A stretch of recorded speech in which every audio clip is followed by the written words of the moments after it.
তো ফরজমাল পক্ষ থেকে সবাইকে জানাই আন্তরিক শুভেচ্ছা এবং স্বাগতম। তো আজকে গোল্ড মার্কেট কি হবে সেটি নিয়ে দেখব। যদিও আজকে নিউজ আছে, ফান্ডামেন্টাল নিউজ আছে বেশ কয়েকটা। নিউজের সময় মার্কেট হয়তো একটু এলোমেলো হতে পারে, তারপরেও চেষ্টা করব যে মার্কেট যেন আপনার দিকের মধ্যেই থাকে।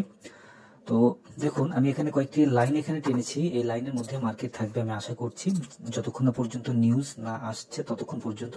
এখানে উপরে একটা রেজিস্ট্যান্স আছে আর এখানে একটা সাইডওয়ে মার্কেট হয়ে আছে, এবং সাইডওয়ে মার্কেট অনুযায়ী কিন্তু মার্কেট এখান থেকে সেম ভাবে সাইডওয়ে মার্কেটই কিন্তু যাচ্ছে।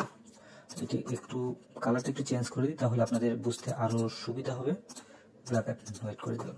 আচ্ছা, তো দেখুন এখানে যে পজিশনটা আছে এই পজিশন অনুযায়ী কিন্তু মার্কেট এর মধ্যে মুভমেন্ট করছে।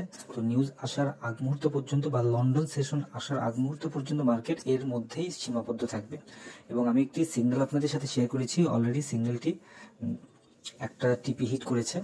তো দেখুন এখানে যে মার্কেটটি যেই পর্যায়ে আছে, এই পর্যায় থেকে যদি মার্কেট এখানে একটা সাপোর্ট লেভেল আছে, এই সাপোর্ট লেভেলটা যদি ভাঙে মার্কেট নিচের দিকে চলে আসবে। এবং আজকে যে নিউজটি আছে এই নিউজটা হাই ইম্প্যাক্ট নিউজ এবং স্পিক আছে, আপনার ফরেক্স ফ্যাক্টরিতে নিউজটা দেখে নিন, তাহলে আরো ক্লিয়ার বুঝতে পারবেন। তো ওই নিউজ অনুযায়ী যদি মার্কেট গোল্ডের দিকে যায়, সেক্ষেত্রে ইউএসডির দিকে যদি মার্কেট যায়, সেক্ষেত্রে গোল্ড মার্কেট কিন্তু এখান থেকে আরো কিন্তু ডাউনে চলে আসবে। এক কথায় এখান থেকে লাস্ট আপনার 26-23 পর্যন্ত মার্কেট হয়তো আসতে পারে, এটা আসার চান্সটা অনেক বেশি আমার কাছে মনে হচ্ছে। তো এখানে এই 26-23 পর্যন্ত এখানে মার্কেট আসতে পারে। তো বর্তমানে এখন যে পর্যায়ে আছে এই পর্যায়ে আপনারা স্ক্যাল্পিং করতে পারবেন। স্ক্যাল্পিংটা করবেন কিভাবে? এখানে যেহেতু 26-64-তে একটা রেজিস্ট্যান্স ধরেছি, এখানে এর উপরে আরেকটা রেজিস্ট্যান্স এখানে ধরা যেতে পারে আর একটু উপরে। তো এর মধ্যেই মার্কেট এই বক্সের মধ্যেই সীমাবদ্ধ থাকবে, এর মধ্যেই চলাফেরা করতে করতে এখান থেকে মার্কেট নিচের দিকে চলে আসবে, দেন উপর দিকে যাবে। আবার নিউজ আসলে উপর থেকে মার্কেট নিচের দিকে চলে আসবে। তো এই পর্যায়ে মনে হচ্ছে মার্কেট এভাবেই যাবে, এটাই ধারণা করছি। আর এটার সঙ্গে যদি আমরা 200 মুভিং অ্যাভারেজ যদি খেয়াল করি, সেক্ষেত্রে কিন্তু আরো ভালোভাবে বোঝা যাবে যে মার্কেট কত নিচে পর্যন্ত আসতে পারে। তো এখন আপ ট্রেন্ডটা একদম যেহেতু স্ট্রং, এখানে আপ ট্রেন্ড একদম স্ট্রং কিন্তু হয়ে আছে, একদম ফুল কিন্তু স্ট্রং হয়ে আছে। এখান থেকে মার্কেট যদি এই যে নিচের যে লেভেলটা আছে এই লেভেলটা যদি পার করে, তাহলে মার্কেট নিচের দিকে চলে আসবে, এবং নিচে আসলে লাস্ট এই পর্যন্ত মার্কেট আসতে পারে, 26-23 পর্যন্ত মার্কেট আসতে পারে। দেন এখান থেকে মার্কেট আবারও ব্যাক করবে, এটা ধারণা করা যাচ্ছে।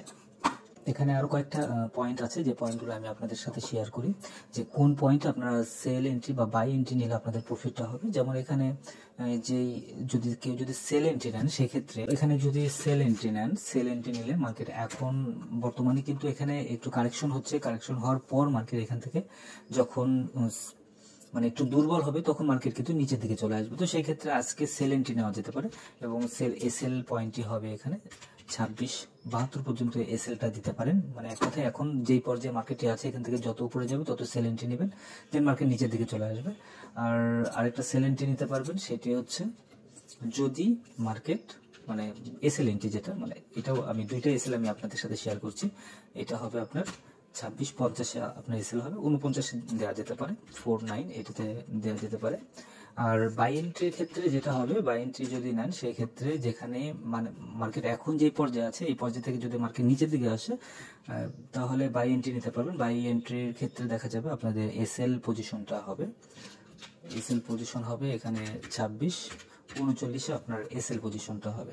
তো এটা এসএল হবে। আর নিউজ আসার পরও যদি আপনাদের মনে হয় বাই এন্ট্রি নেবেন, বাই এন্ট্রি নেওয়া যাবে, মোটামুটি শিওর বাই এন্ট্রি নেওয়া যাবে, তাহলে 26-22 আপনার এসএলটা ব্যবহার করতে পারেন। তো এভাবে যদি ট্রেডিং করা যায় আজকের দিনে, তাহলে আমি মনে করছি ভালো একটা প্রফিট করা যাবে। আর অবশ্যই সেল এন্ট্রি নিলে এই 26-72 এসএলটা কিন্তু ব্যবহার করতে হবে, একদম টপ লেভেলে যে রেজিস্ট্যান্সটা আছে এই রেজিস্ট্যান্সটা ধরে কিন্তু ব্যবহার করতে, মানে এসএলটা ব্যবহার করতে হবে। আর মার্কেট এখন বর্তমানে যেটা করতে চাচ্ছে সেটা হচ্ছে একটা স্ট্রং একটা রেজিস্ট্যান্স মেক করতে চাচ্ছে, কিন্তু সেই রেজিস্ট্যান্সটা কিন্তু তৈরি করতে পারছে না। তো এটা তৈরি করতে না পারার কারণ হচ্ছে মার্কেট অলরেডি সাইডওয়ে মার্কেট হয়ে আছে। তো এই সাইডওয়ে মার্কেট হওয়ার কারণে রেজিস্ট্যান্সটা তৈরি করতে পারছেন। তো এখানে যদি কিছুদিন যদি স্টে করে, সেক্ষেত্রে দেখা যাবে যে এখানে একটা স্ট্রং একটা রেজিস্ট্যান্স তৈরি করবে, এবং স্ট্রং রেজিস্ট্যান্স যখন তৈরি করবে তখন মার্কেট এখান থেকে অনেক ডাউনের দিকে চলে যেতে পারে, এমনকি ধরুন আপনার 2500 ঘরেও মার্কেট যেতে পারে। তো এই আর কি। তো আজকের মতো এই পর্যন্তই। যাদের ভিডিওটি ভালো লেগেছে তারা অবশ্যই লাইক করবেন এবং টেলিগ্রাম চ্যানেলে জয়েন করবেন। আর পাবলিক চ্যানেলে যারা আছেন তারা অবশ্যই ভিআইপি চ্যানেলে জয়েন করবেন। ভিআইপি চ্যানেলে জয়েন করার জন্য কোনো কস্টিং নেই, সম্পূর্ণ ফ্রি। ধন্যবাদ সবাইকে ফরজমানের সঙ্গে থাকার জন্য।